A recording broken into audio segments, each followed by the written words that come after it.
Hello दोस्तों, कैसे हैं आप। जय हिंद, जय महाकाल, जय श्री राम। दोस्तों, मेरे चैनल भारत सच बोलेगा पर आपका स्वागत है। तो दोस्तों, आज मैं आपको खबर सुनाने जा रहा हूं, उसको सुनने के बाद आपका सीना गर्व से फूल जाएगा। और वो खबर है दोस्तों, बांग्लादेश। जी हाँ, हमारे नॉर्थ ईस्ट से लगी हुई।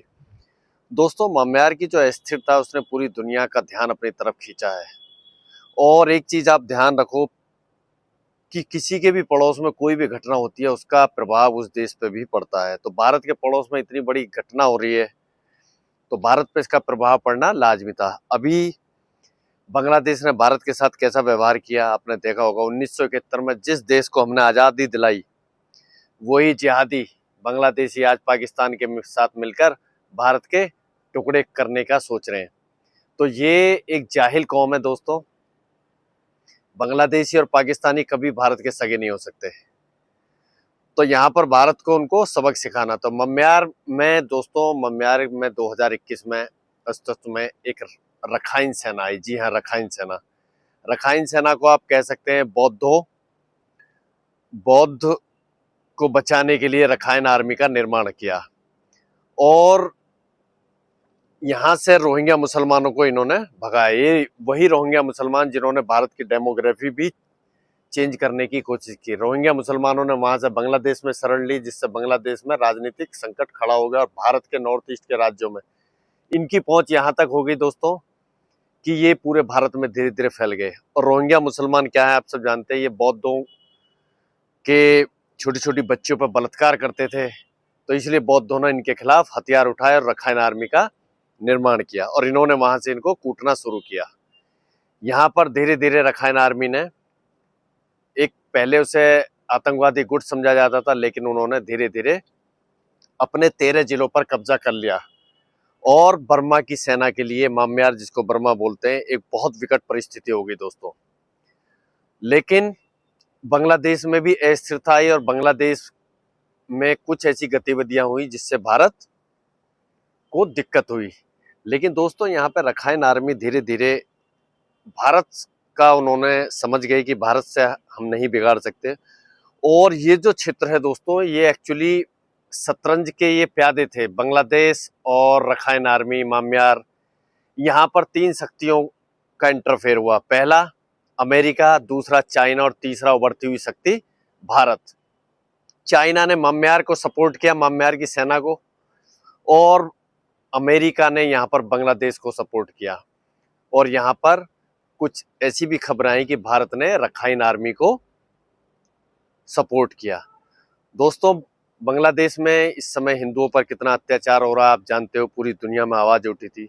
तो यहाँ भारत 1971 वाली गलती करने के मूड में नहीं था। 1971 में हमने बांग्लादेश बनाया, लेकिन हमें हासिल कुछ नहीं हुआ।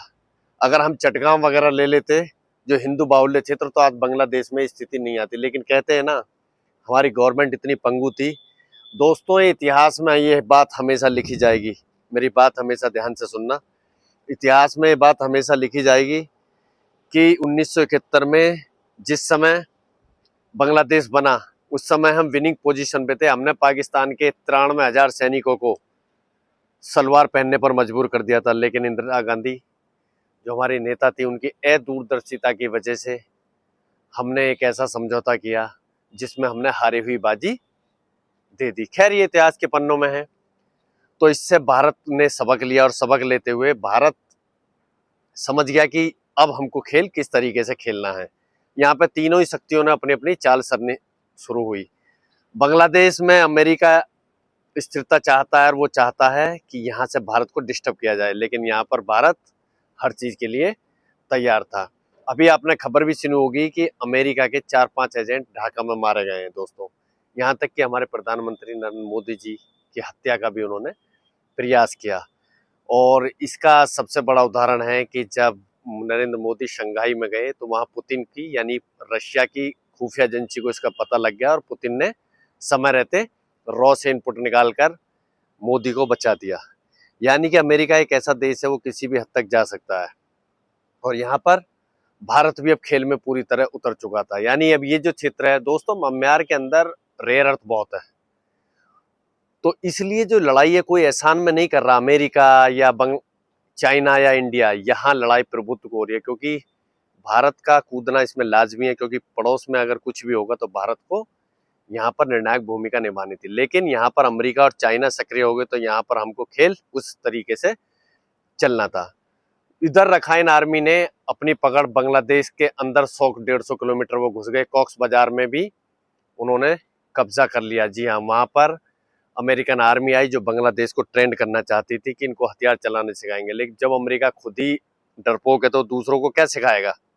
यहाँ पर गोली चली और अमेरिका के अधिकारी जो है अगले दिन भाग गए। बांग्लादेश को ये बात समझ में आ गई कि बिना भारत के इंटरफेयर के हमारा काम होगा नहीं। बांग्लादेश अब किस मुंह से, जब हमारे खिलाफ षड्यंत्र रचते हैं तो वो किस मुंह से हमसे हेल्प मांगेंगे। और भारत भी यहाँ पर सावधान था। हमने बांग्लादेश की कोई सैन्य हस्तक्षेप नहीं किया, और हम ये भी चाहते थे कि कल को अगर रखाइन एक अलग देश बन जाए तो वो भारत के खिलाफ ना जाए। तो यहाँ पे भारत ने ऐसी चाल चली कि रखाइन को हमने सपोर्ट दिया, लेकिन बांग्लादेश ने हमसे सपोर्ट मांगा। हमने उनसे शर्तें रखी कि व्यापार सारी चीजें भारत के हिसाब से होंगी। यहाँ पे बांग्लादेश फंस चुका था। अब उसको पता थी कि भारत नहीं रुकने वाला है, तो यहाँ पर बांग्लादेश की मजबूरी थी। वही यूनुस गवर्नमेंट, वहीं के वही मुस्लिम जो हिंदुओं को मार रहे थे, अब वो घुटनों के बल आ चुके। तो यहाँ पर चाल चलने की बारी भारत की थी। भारत ने अपना सैटेलाइट इनपुट दिया और उतनी ही खबर दी जितनी इनको जरूरत थी। और उधर रखाइन आर्मी के साथ भारत ने गुप्त समझौता किया, और रखाइन का जो लीडर था सबसे बड़ा, उसने भी ये बोल दिया कि हम भारत का सम्मान करते हैं और भारत जो कहेगा हम वही करेंगे। यानी कि एक ऐसी घटना हुई जिसने पूरी दुनिया को हिलाकर रख दिया। यहाँ पर भारत ने अमेरिका चाइना दोनों को पूरी तरह पछाड़ दिया। यानी हमने बांग्लादेश को जो हेल्प करनी थी करी, लेकिन रखाइन आर्मी को भी हमने हेल्प करी। इधर रखाइन आर्मी ने अपने आप को एक देश के रूप में स्वतंत्र देश बना दिया। जी हाँ, रिपब्लिक ऑफ रखाइन क्षेत्र। तुर्की, पाकिस्तान से बांग्लादेश ने मदद मांगी, लेकिन पाकिस्तान खुद ही भिखारी है, और एक भिखारी ने दूसरे भिखारी से क्या हेल्प करेगा। तुर्की ने सिर्फ बयानबाजी करी, छोटे मोटे हथियार भेजे, जो उसके हथियार भारत ने पहुंचने नहीं दिए।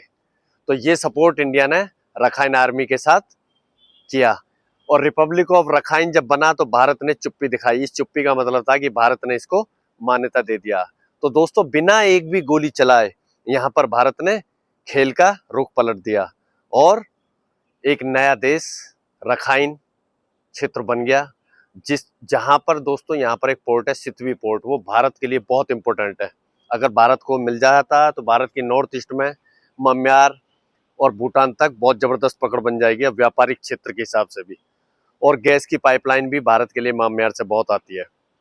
तो यहाँ पे भारत ने स्मार्ट मूव किया और रखाइन आर्मी के साथ समझौता किया, और उन सितवे पोर्ट को भारत की कंपनियों की भागीदारी होगी।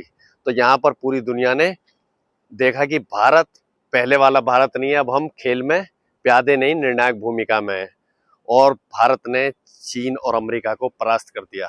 तो दोस्तों, अगर ये वीडियो आपको अच्छी लगती है तो इस वीडियो के अंत में आप जय श्री राम, जय महाकाल और जय हिंद लिखना ना भूलें। आप किसी भी धर्म से दोस्तों, बस आप सच्चे हिंदुस्तानी हैं, यही सबसे बड़ी पहचान है। हम सब भारतीय हैं। तो वीडियो आपको अच्छी लगती है, ज़्यादा से ज़्यादा सब्सक्राइब करें चैनल को, ज़्यादा से ज़्यादा लोगों को भेजें। तो दोस्तों, यहाँ पे भारत की कूटनीतिक चाल ने एक जो इतना बड़ा संघर्ष होता उसको बिना एक भी गोली चलाए, जी हाँ, जब भारत ने मान्यता दे दी तो भारत की आवाज में इतना दम है, यहाँ पर यूएन ने भी कुछ नहीं कर पाया, और रखाइन क्षेत्र एक नया देश का उदय हो गया है। भारत की चुप्पी का इशारा था कि रखाइन को भारत का समर्थन। यहाँ पर भारत ने बांग्लादेश और रखाइन दोनों के बीच में एक तरीके से काम किया, और जिसका हमको फायदा, क्योंकि बांग्लादेश के साथ हमको खड़े होने में कोई फायदा नहीं है। और यहाँ पे भारत ने अपनी सुपर पावर दिखाई और दुनिया को ये सोचने पर मजबूर कर दिया कि भारत अब किंग मेकर है। तो दोस्तों, ये वीडियो आपको कैसी लगी? अगर वीडियो आपको अच्छी लगती है तो आप इस चैनल को सब्सक्राइब करें, और हाँ, ज़्यादा से ज़्यादा लोगों को शेयर करें दोस्तों। जय हिंद, जय भारत।